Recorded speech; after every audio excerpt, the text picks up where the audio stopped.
Action. اعوذ باللہ من الشیطان الرجیم بسم اللہ الرحمن الرحیم۔ ناظرین حضرات،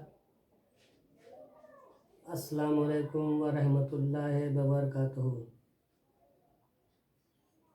حاضرین، اس سے پیشتر ہم شجرہ نسب نامہ حضرت آدم علیہ السلام سے لے کر کے آج تک، یعنی جینی لاجیکل لائنیج فرام حضرت آدم علیہ السلام ٹو دا پریزنٹ ڈے، آپ کی خدمت میں part number 1، part number 2، part number 3 پیش کر چکے ہیں۔ پہلے پارٹ میں ہم نے شجرہ نسب نامے کا پرچے، انٹروڈکشن کرایا ہے۔ دوسرے پارٹ میں نور محمدی صلی اللہ علیہ وسلم سے لے کر قبول دعا حضرت آدم علیہ السلام تک کا ہے۔ تیسرے پارٹ میں حضرت آدم علیہ السلام کی سبانہ حیات سے لے کر حضرت نوح علیہ السلام تک کا واقعہ ہم نے آپ کی خدمت میں پیش کیا ہے۔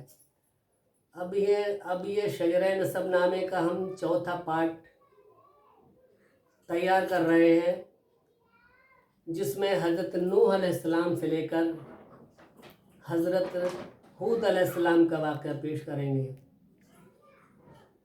حضرت نوح علیہ السلام کی کشتی 6 مہینہ اور 10 دن طوفان نوح میں تیرتی رہی۔ 10 محرم کے لیے کشتی جو ہے جودیہ پہاڑ سے ٹکرائی، یعنی 6 مہینہ اور 8 دن تک حضرت نوح علیہ السلام کی کشتی پانی میں تیرتی رہی۔ طوفان نوح کے بعد میں جتنی بھی پاپولیشن، جتنی بھی جنریشن، جتنی بھی پبلک تھی، سب طوفان نوح میں غرق ہو جاتی ہے۔ طوفان کے بعد حضرت نوح علیہ السلام کے 3 بیٹے تولد ہوتے ہیں، حام، سام اور یافاس۔ حام کی اولاد افریقہ جزیرہ روڈس میں بود و باش اختیار کی۔ یافاس کی اولاد نے ملک چین سرحد ہندوستان پر سکونت پذیر ہوئے۔ حضرت نوح علیہ السلام کے بیٹے یافاس، ان کی نسل میں ایک بیٹے کا نام ترک تھا، ترک۔ ان کی اولاد ملک چین اور ہندوستان میں ہے۔ سام کی اولاد ٹوٹل ملک عرب ہے۔ حام کی اولاد کے لیے اپنا شجرہ نسب یاد نہیں، یافاس کی اولاد کے لیے اپنا شجرہ نسب یاد نہیں۔ سام کی اولاد جو کہ ملک عرب میں تھی، یہ اپنا شجرہ نسب بیان کرتے ہوئے بہت زیادہ پراؤڈ، بہت ہی زیادہ فخر محسوس کیا کرتے تھے۔ لیکن عرب والوں کے لیے، جس میں قبیلہ قریش ہے، قبیلہ مضر ہے، قبیلہ جراحم ہے، قبیلہ عمالقہ ہے، قبیلہ بنو زہرہ ہے، قبیلہ عدی ہے، قبیلہ بنو امیہ ہے، قبیلہ بنی ہاشم ہے، یہ تمام قبائل قریش جو کہ عرب کے تھے، سرداران قریش، اپنا نسب نامہ بیان کرنے میں بہت ہی فخر محسوس کیا کرتے تھے۔ تو حضرت نوح علیہ السلام کے طوفان کے بعد میں 3 بیٹے پیدا ہوتے ہیں، سام، اور سام کے بیٹے ازفکشد ہیں، اور ازفکشد کے بیٹے شالک ہیں، اور ان کے بیٹے عابر ہیں۔ عابر کے ایک بیٹے ارم پیدا ہوئے، جن کا ذکر قرآن کریم میں ہے۔ تو ارم کی اولاد در اولاد اس میں ایک قوم پیدا ہوئی جن کا نام تھا عاد، یعنی قبیلہ عاد۔ قبیلہ عاد میں حضرت ہود علیہ السلام تولد ہوتے ہیں۔ خداوند قدوس کی طرف سے پیغمبر بن کر کے مبعوث ہوئے۔ حضرت ہود علیہ السلام نے اپنی قوم کے لیے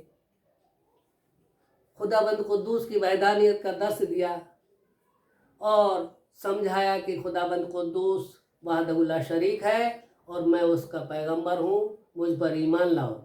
چنانچہ ان کی قوم نے انہیں جھٹلایا اور کہا کہ ہم اپنا آباء و اجداد، اپنا آبائی مذہب نہیں چھوڑ سکتے۔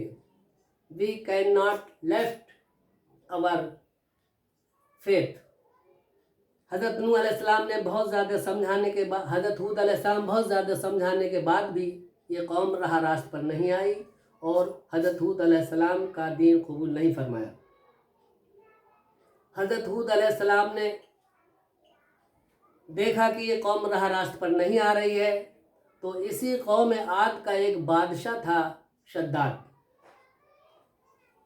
ہود علیہ السلام بادشاہ شداد کے پاس جاتے ہیں کہ شاید اگر یہ بادشاہ شداد اسلام قبول کر لے، خداوند قدوس کی وحدانیت کا درس دیتے ہیں، اگر یہ مان جاتا ہے تو اس کے زیر اثر جو بھی اس کی پبلک ہے وہ شاید ایمان لائے. اس لیے شداد بادشاہ کے پاس حضرت ہود علیہ السلام پہنچتے ہیں اور بادشاہ شداد کے لیے خداوند قدوس کی تعریف و توصیف بیان کرتے ہیں، اور ہود علیہ السلام فرماتے ہیں کہ تو اسلام قبول کر لے اور اللہ تعالیٰ نے تجھے عزت، شہرت، دولت سب کچھ عطا کیا ہے، اور اللہ کی راہ میں زکوٰۃ دے، خیرات کر، تو اللہ تعالیٰ تجھے جنت دے گا. شداد یہ سن کر جنت کے نام پر کہتا ہے کہ جنت کیسی ہوتی ہے. حضرت ہود علیہ السلام نے فرمایا کہ جنت میں چاندی سونے کے محل ہیں، سرخ یاقوت کے فرش ہیں، لال و گوہر کی وینٹیلیٹر ہیں، اور باغات ہیں جن میں کہ میوہ ہیں، اور دودھ اور شہد کی نہریں بہہ رہی ہیں، اور خدمت کے لیے حوروں اور غلمان ملیں گے جو کوئی ایمان لائے گا اور اللہ کے بتائے ہوئے راستے پر چلے گا. شداد کہتا ہے اگر یہ بات ہے تو میں دنیا میں ہی جنت بنا کر کے دکھاؤں گا، میں اپنی دنیا میں ہی جنت میں رہ کر کے دیکھوں گا. چنانچہ شداد پورے ملک کے وزیروں امیروں کے لیے حکم دیتا ہے، حاکموں کے لیے، کہ جس شہر میں، جس قصبہ، جس گاؤں میں جس کے پاس جتنا بھی روپیہ، سونا چاندی ہو، سب ضبط کر لیا جائے، نیشنلائز کر لیا جائے، راشٹریہ کرن کر لیا جائے. چنانچہ بادشاہ کے وزیر اور حاکم جو ہے حکم دیتے ہیں اپنے اہلکاروں کے لیے، سپاہیوں کے لیے، سولجرز کے لیے، کہ جس پر بھی جو بھی پراپرٹی ہے، سونا چاندی اور روپیہ پیسہ، وہ سب ضبط کر لیا جائے. بادشاہ کے سپاہی شہر ہر کسی کے ہاں جو ہے زبردستی خانہ تلاشی لیتے ہیں، اور جو سونا چاندی ملتا ہے اس کے لیے ضبط کر لیتے ہیں. حتیٰ کہ ایک ضعیفہ تھی شہر کے اندر جو کہ حضرت ہود علیہ السلام پر ایمان لائی تھی، مسلمان تھی. اس کے گھر میں جب یہ سپاہی پہنچتے ہیں اور ضعیفہ سے کہتے ہیں تیرے گھر میں کیا چیز ہے؟ ضعیفہ کہتی ہے میرے پاس میں صرف ایک روپے بھر کی چاندی ہے، جو کہ میں نے چرخہ کاٹ کے، سوت کاٹ کر اپنی بیٹی کے لیے ایک ہار بنوایا ہے، بس 1 روپے بھر کی چاندی ہے میرے پاس میں. بادشاہ کے سپاہی اس ضعیفہ کا وہ ہار بھی لیتے ہیں، حتیٰ کہ ضعیفہ چیختی، چلاتی اور امداد طلب کرتی، مگر یہ ظالم سپاہی ضعیفہ کی ایک بھی نہیں سنی. ضعیفہ فریاد کرتی رہی، لیکن یہ ظالم سپاہیوں نے ضعیفہ سے جو اس کی بیٹی کے ہار کے اندر 1 روپے کی چاندی بھر جو تھی وہ بھی ضبط کر لیتے ہیں.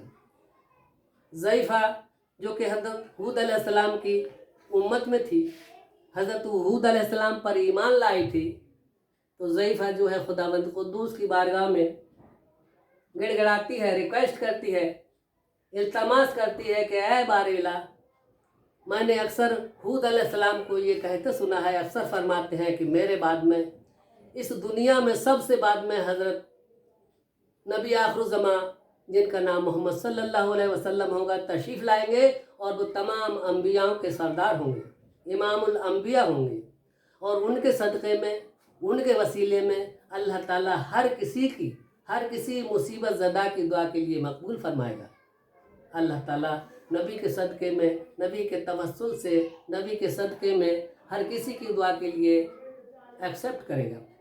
چنانچہ ضعیفہ جو ہے ریکویسٹ کرتی ہے، التجا کرتی ہے کہ اے بار الہ، جو تیرے حبیب پیدا ہوں گے ان کے وسیلے میں میری بیٹی کا یہ جو بادشاہ کے سپاہی ظالم جو تھے وہ لے کے گئے ہیں، ایسا ہو یہ شداد جنت بنوا رہا ہے، اے بار الہ میں یہ دعا کرتی ہوں کہ اس کے لیے جنت دیکھنا نصیب نہ ہو.